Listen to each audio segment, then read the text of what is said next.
A key pathway to permanent residency in Quebec is now gone, leaving immigrants concerned about their future.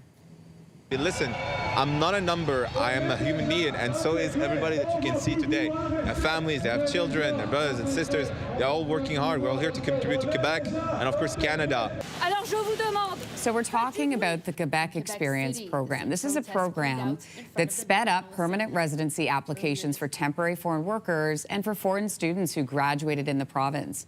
That program officially ends today. For more on the shutdown, we're joined from Montreal by immigration lawyer Jorge Torres. Great to have you on this morning. With the program now officially gone, what does this mean for people who thought they would become permanent residents through it? Yeah, thank you for having me. So what it means for them is that they don't have a clear path to a permanent residency right now. A lot of them, they had clear rules before. They knew that if they worked for 2 years full-time or if they graduated from specific programs that were needed in Quebec, they could apply for a selection certificate and then for PR. Now, essentially, they don't have that clear path, so they're in limbo. A lot of them are going to have to go back to their country. So it's a human tragedy on many levels, and also tragedy for their employers and their communities. So this affects people that have been in the program for, let's say, a year plus? Yes. So anybody? It's essentially anyone that's currently in the territory in Quebec that from 2020 to 2025, that's what the current program was applying. Well, that was those people that have been here for the last 5 years. Yeah, essentially they're without that program now. So, Jorge, the Quebec government released its new immigration plan earlier this month. That plan is from 2026 to 2029, Quebec will welcome, they say, 45,000 permanent residents per year. That is a decrease from this year's target of 61,000 permanent residents. How does shutting down the Quebec Experience program fit into that? So what they saw with the Quebec Experience program is that they could not control the number of applicants to keep those lower levels that now they're targeting, because it's a program that was objective in the sense that once you had your 2 years, then you could apply.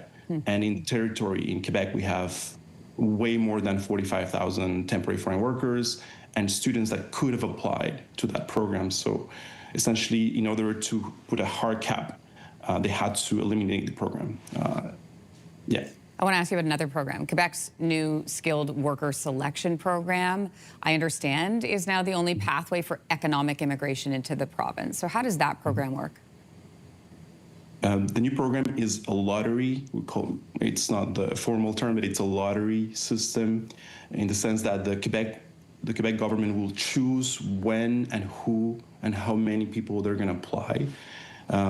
There are rounds of invitations that select for certain professions and certain regions.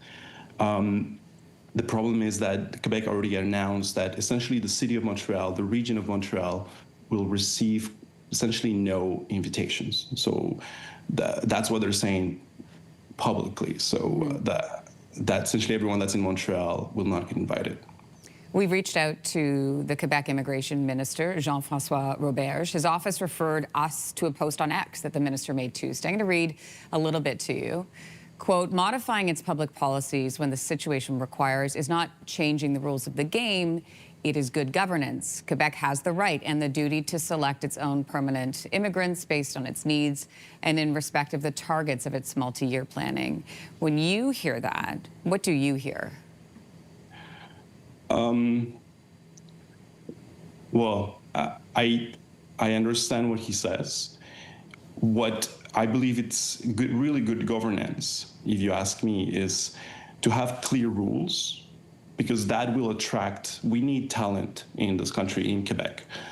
So now by changing the rules in the middle of the match, as we say, that's the expression, that's gonna turn off a lot of people, a lot of workers, people in AI, people, engineers, people that needed to come in important sectors. They're gonna say, well, maybe I won't come because I know they can change the rules anytime.